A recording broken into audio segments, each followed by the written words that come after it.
All right, thanks. We're coming up on a break. We'll soon come back. Brother Haki is going to join us. We're going to talk about Africa, of course. Brother Haki said now loves Africa. We went to visit Africa, so he's come back, and I know he's going back later this year. We're going to find out more about his trips to Africa.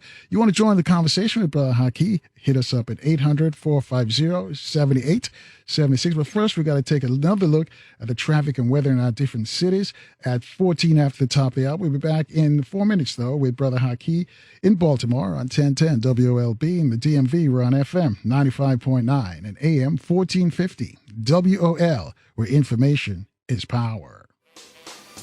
And good morning again, family. 21 minutes after the top of the hour. We're joined now by the Baltimore activist, Brother Haki. Brother Haki, good morning. Welcome to the program. Yes, good morning, Carl. How you doing this morning? We're doing well. I see that you have brought a guest with you this morning. Angela, could you introduce her and tell us about Angela? Yes, Sister Angela Sayles, and we got some amazing operations going on, and she's heading up. I believe they were in D.C. Last night. I believe they were testifying on maybe Capitol Hill, if I'm not mistaken.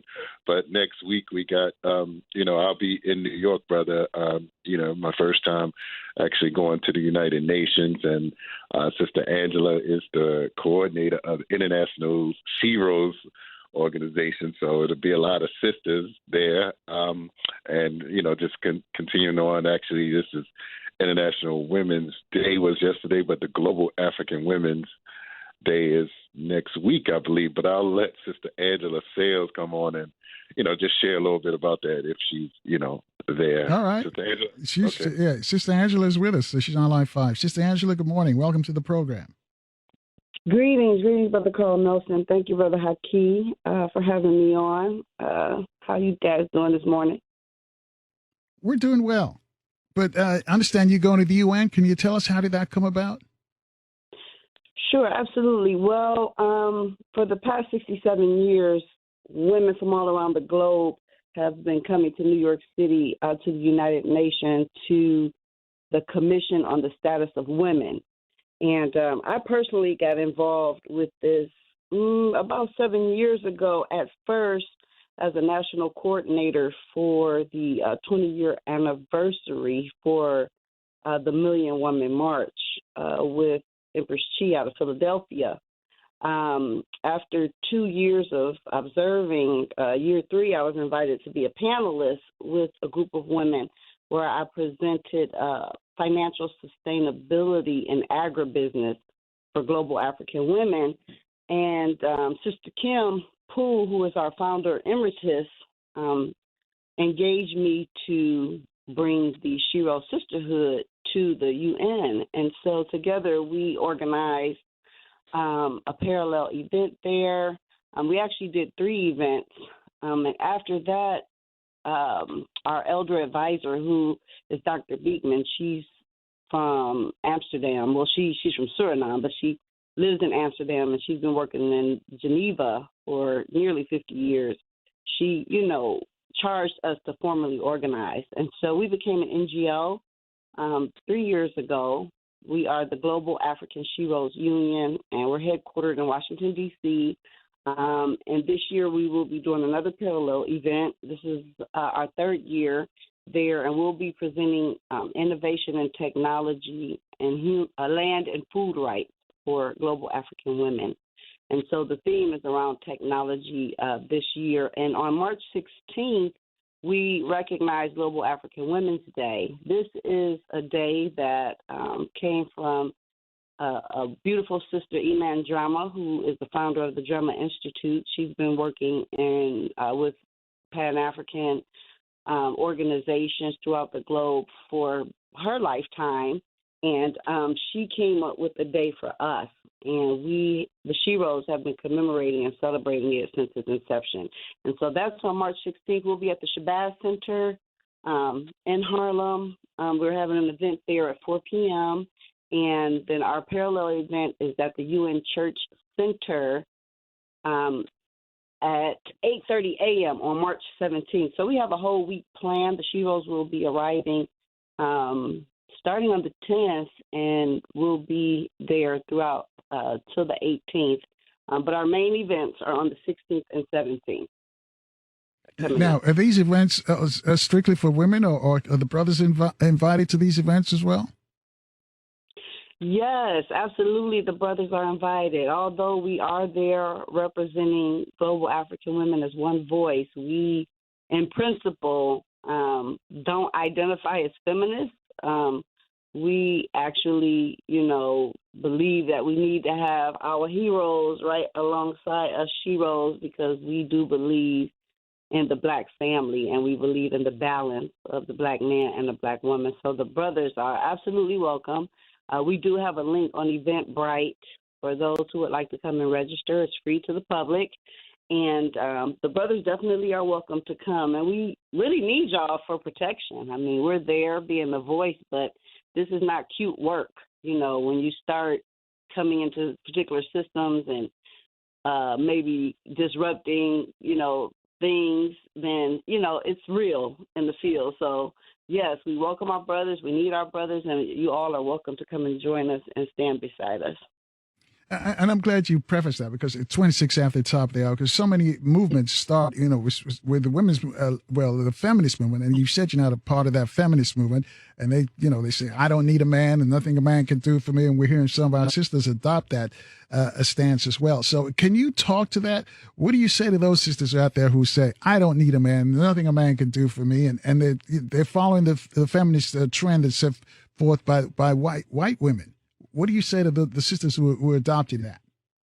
Well, this happened back when I was young, the women liberations movement, where the white women were having problems with their white man, and they pulled us, the Black women, into their issue. We weren't having an issue with our man because we were more together then than we are now. Because we had to be, and we had stronger communities, and we had stronger institutions within our communities because we were together. And then when the women's liberation movement came and we got on board with that, it really was a great divide and conquer strategy for our communities, and one of the catalysts to help, really dismantle our core fundamental foundation, which is the Black family. And so it has not served us at all to, take that position, even in the guise of affirmative action that came along, around the same time or a little later, when we were supposed to equal the playing field in these various institutions for Black people. The women came in as a minority, white women, and grab that power. And so it just hasn't been effective. I tell my sisters, this is not emotion. This is what's effective and what's not effective. And the feminist movement has not been effective. Even when they had that march after Trump got in what year was that, 2020? When he won the election, and then the women marched, it was very interesting because Black women had already marched back in 1995, over 2.5 million of them, in Philly. And it was interesting, even when they put their logo together, it copied the Million Woman March logo. It was exactly it, except it just included a white woman and two, another woman, if you ever go back and look at the logo. So it just is in our best interest to be together, and that's okay for us to have our own interests and not, become feminists. Other ethnicities, they stick together and they do very well. They elevate, they, get communities, they have political power, they build economic power. And we as Black women have to stand up as the mother of civilization with our men. Now, we know there's a concept called womanist, and that's just loving yourself. And as sheroes, our mantra is protect your womb, protect your sister, protect your nation. And so we do believe in sisterhood, but we don't believe in the exclusion, of our brothers. That just, it doesn't work. And so that's what 30 minutes. 30 minutes out of top. I will get back to Brother Haki, but I got to ask you this question, because there's a bunch of young brothers, young brothers that they're in their 20s or late teens. They're in these chat rooms, and they're denouncing Black women. They're they're using examples of the extreme sisters that's detrimental to the black community, and they would rather be. And they say they're not trying to get with white women. They're not trying to be part of this world, but they just can't stand. And and you try to reason with them. Some of you got sisters, and you all got mothers and grandmothers, but they still dislike this sort of building up a hatred to black women. And these are young brothers, as I mentioned, in their early 20s, in their 90s, and they have these conversations in different chat rooms across the country, or probably across the world now since it's the internet. What's your thoughts? What would you say to those young brothers?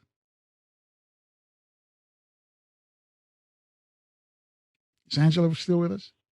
Oh, I thought she was asking Brother Haki that. Oh, well, for me, I have two sons, and so really, it's something weird about that movement, in my opinion, that you either don't need a woman or you with intention are leaving, black women. I know there's the movement, men going their own way, or men just not dealing with women, living out in the woods and, just living off the land and not having a woman. That's just not natural. And many times when trends are happening, it's wise to go in the opposite direction, not follow the crowd. But in particular, for our black men, most of them have mothers that are black women. Their grandmothers are black women. And they come from a line of black women. And so,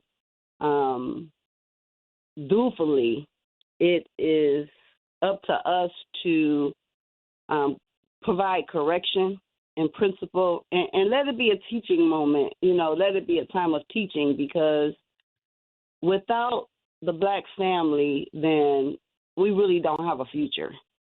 I mean, it's an obligation, and it's not just about, sex or, in America, we have this culture of masculinity. Even our women have a lot of masculine aggressive energy because we're in a culture of individualism and not collectivism. And so it is in our culture, and it is a matter of being unlearning, learning, and relearning. But we have an opportunity as mothers in particular to help our sons to understand the value of the black woman and of the family and what responsibility they have. And I just wonder with the men that are doing that, is that working out for them? If they are going wayward and they prefer to have, a woman that's Asian or, they do have a movement where they go abroad and they say this woman doesn't talk back. She cooks, she cleans. I guess, they have sex and, that's how they want it.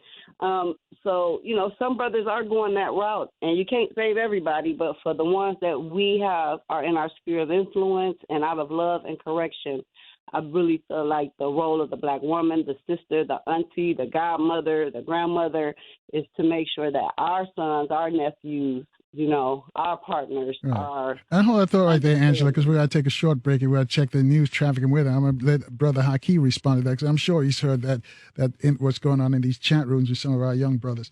Folks, it's 26 minutes away from the top of the hour. Activist Brother Haki out of Baltimore is with us. Angela's also with us. She's going to the UN. I'm part of our sisters. What are your thoughts? You want to join this conversation? Reach out to us at 800-450-7876. We'll take your calls after the news, traffic, and weather in Baltimore in 4 minutes on 1010 WOLB and in the DMV on FM 95.9 and AM 1450. WOL, where information is power.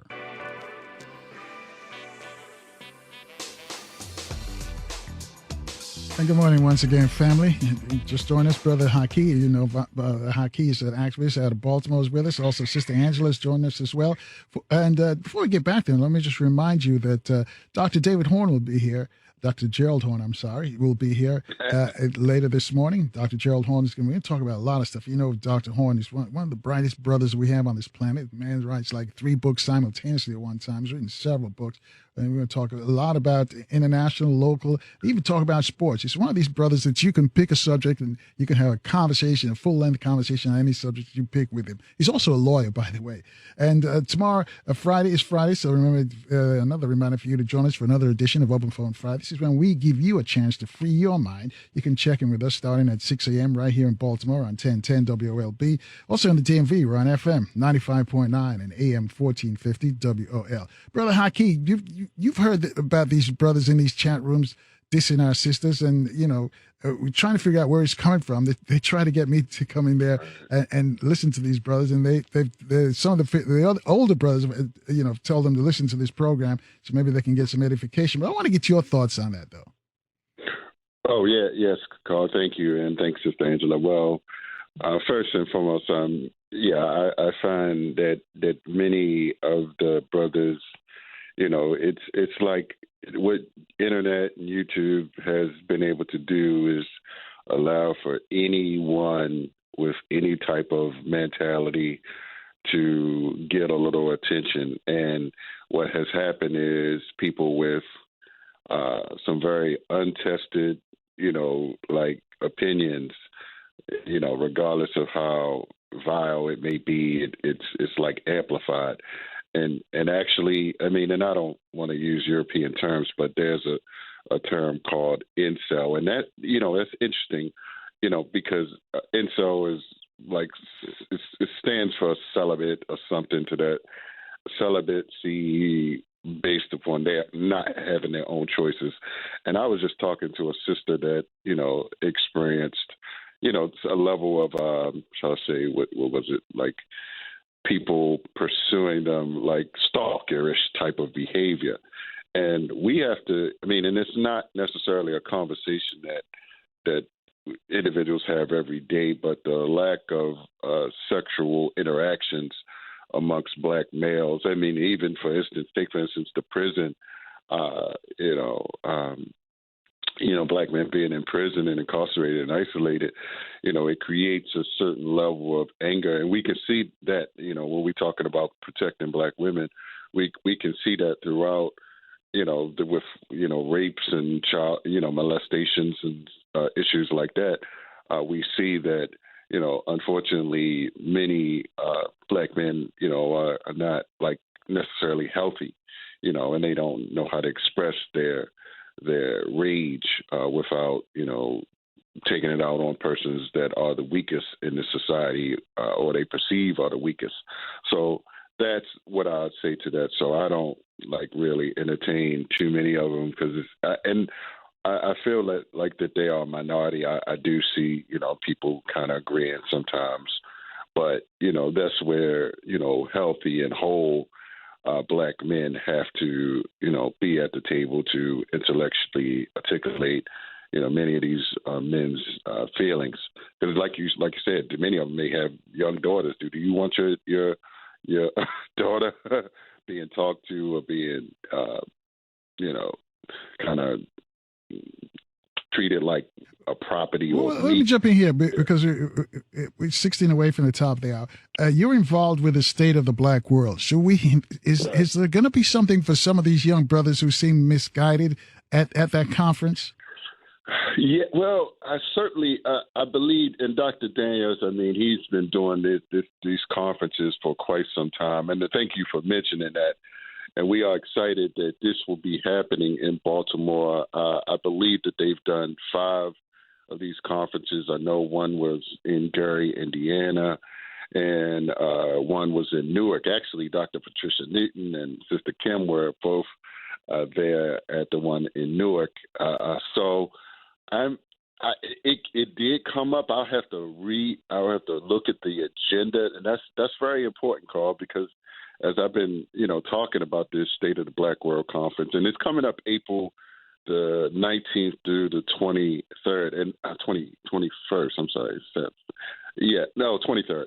As I've been talking about it, I wasn't articulating the agendas and the issues that will be the panels that we're discussing. I was just talking about the people that's going to be there. So you may be think well, maybe I should talk about the content, not the personalities and the influencers, if you will, and the diplomats that's going to be present for that. But certainly, I think we need healthy and whole spaces for that. And I know that came up in conversation with Dr. Daniels. We've been having a series of meetings at Empowerment Temple, and shout out to the pastor of Empowerment Temple, one of the most progressive revolutionary pastors, on the planet in history. He's certainly, stepping up with this conference. And so, but yes, I believe I've heard Dr. Daniels try to, incorporate some of these conversations, but if it's direct, I'm not sure. But he definitely talked about, Maduro. Well, help us out. Who's going to be at the conference? Can you share some of the speakers that are going to be there? Well, thank you again, and certainly, and myself, Sister Kim, Teaching Artist Institute, we definitely. Well, I know Kim's managing a hip hop workshop, but we kind of jumped in, a little early to act as a liaison, part of the local host organizing committee for this, and so. Let's see who we have. We have the president of Ghana. That's a pretty significant. Ado is his name, ADDO. President of Ghana will be in. He's confirmed. Dr. George C. Frazier, my main man and mentor, my elder. Let's see. The Prime Minister of Jamaica, Barbados, and what's the other one? Grenada. Grenada, Oh, wow. yes. And so you're going to have a really international black gathering there in Baltimore. Yes. And, we're going to talk about reparations. So Congressman Sheila Jackson Lee will be in town, and even the chair or the president of CARICOM, that's the Caribbean organization. He's like the Martin Luther King. They read an article on him, Sir Charles Givens or Nichols. He's like the Dr. King of the Caribbean, dealing with reparations. So CARICOM has, they are instrumental. I believe they have status. Sister Angela may know some more about that with the African Union.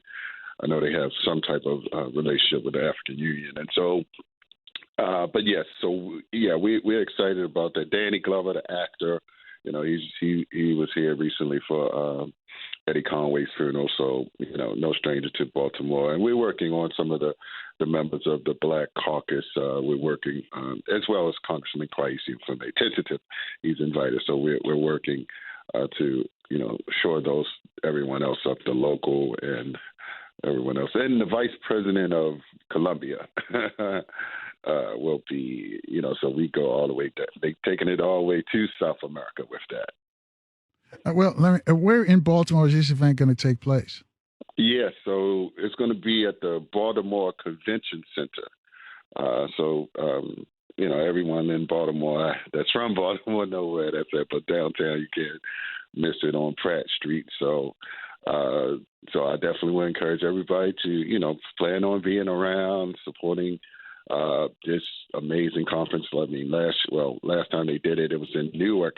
They had over 1,000 people. I don't want to be one of those cities that, you have more people coming from out of town than in town. I know it happens because of, different reasons, but, I always said when I did events and I've had more people coming from outside than inside, I said, okay, like something of this magnitude, brothers and sisters, something of this magnitude. When you have the president of Ghana coming, to our city, we need to, show up and show out. We need to show we are conscious. We the home of Everyone's Place bookstore, the Reginald Lewis Museum.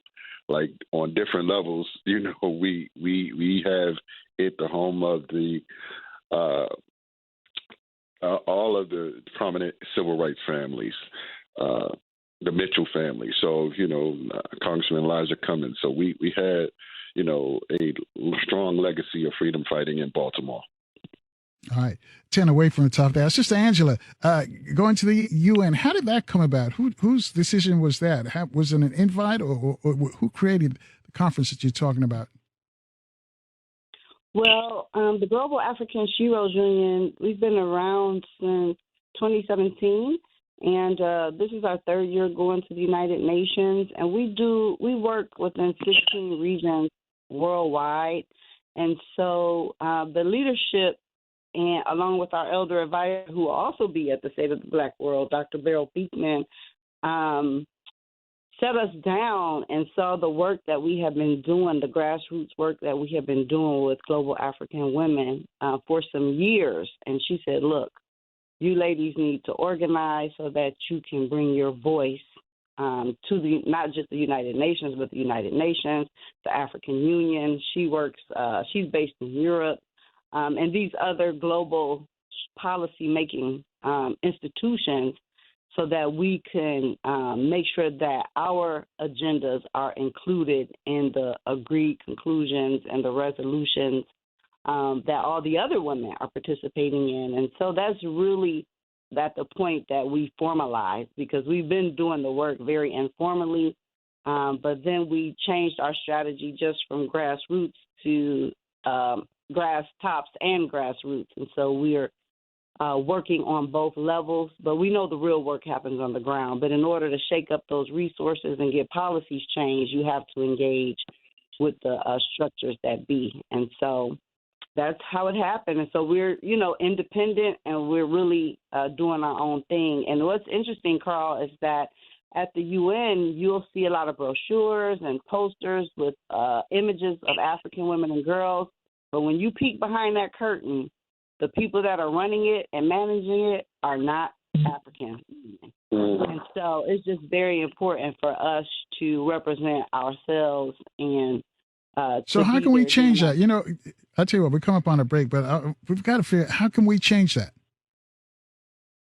Well, for us to do what we're doing and to get engaged and to bring our younger sheroes, which we will be including our younger ladies, to come and introduce them early to an international career path. Many of our younger girls, they don't know that they have the opportunities to even be in these places. And so what we're doing is creating programming so that they have exposure and that they know early, because it's not something you just jump into, really. There is education. You have to study. You have to learn. You have to know what it is so that you can be effective in the space. And so our solution is to, engage our women internationally and also make a way for the younger girls and ladies to grow into these roles in the future. All right, hold that thought right there. We got to take a quick break. 6 away from the top of the hour. We got to check the latest traffic and weather in our cities for our communities this morning. We'll be back, though, in 4 minutes with Brother Haki and Sister Angela, you just heard, right here in Baltimore on 1010 WOLB. In the DMV, we're on FM 95.9 and AM 1450 WOL, where information is power.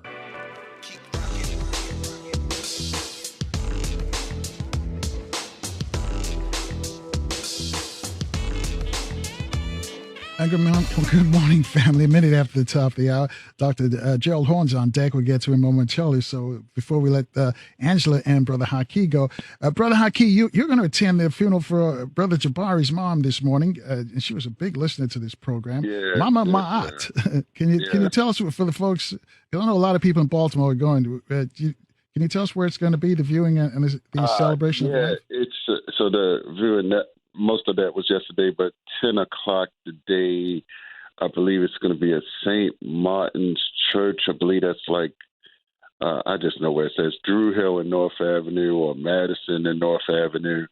I believe, I don't know if you had that passed on. Kevin Daniels is the pastor of that church, I believe, but that's the day at 10 o'clock. So, condolences to Brother Jabari, and, she was like a mother to many of us, in the community. I attended, a lot of the lectures that the brother brought in. So, that's, that was my foundation for testing, like how you do on your show, brother, listening to these different scholars, over the years, you get sharp, and you have a little depth to your understanding and to your wisdom by listening to many people. And she was there with us, like every single lecture she was there. So we're grateful for her life and her legacy as well. Right. And I just looked at the church, St. Martin's Church of Christ in Baltimore. It's on 2118 Madison Avenue. And again, right. Right. And the celebration line starts at 10 o'clock this morning. So after the program's over, you can dash over there and the service begins at 10:30. So, folks, we got to give her a great send-off. That's Mama Ma'at. That's the mother of Brother Jabari from Conscious Heads Barbershop there in Baltimore. Some of the most conscious brothers in the city of Baltimore. So we give them a great African send-off. You wanted to say something else, Brother Haki? No, that's it. That's it regarding that. And, we're just, really humbled. I mean, we have to keep building, keep unifying. Their brothers have a slogan, unify or die. And that's real, that, our unity is more powerful than an atomic weapon, so that's how we have to move. And I'm excited even, with what Sister Angela has kept going. I'm excited to step foot in the Shabbat Center, Sister Angela. All right. And Angela, before we let you go, just want to thank you for engineering the fact that you're going to be representing us, or our sisters, I should say, at the UN. And thank you. Thank you for having me. And please, brothers, you all are welcome to join. Sisters that are in New York, D.C., Baltimore, East Coast. It's easy for you to get there on the day trip. Come and be a part of this work that we're doing there. Again, it's on March 17th at the UN Church Center, 8:30 a.m. And on March 16th, we'll be at the Shabbat Center celebrating Global African Women's Day, 4 o'clock p.m., Harlem. All right. Thanks, Angela. And thanks, Brother Haki. All right, Brother Carl. Looking forward to hearing Dr.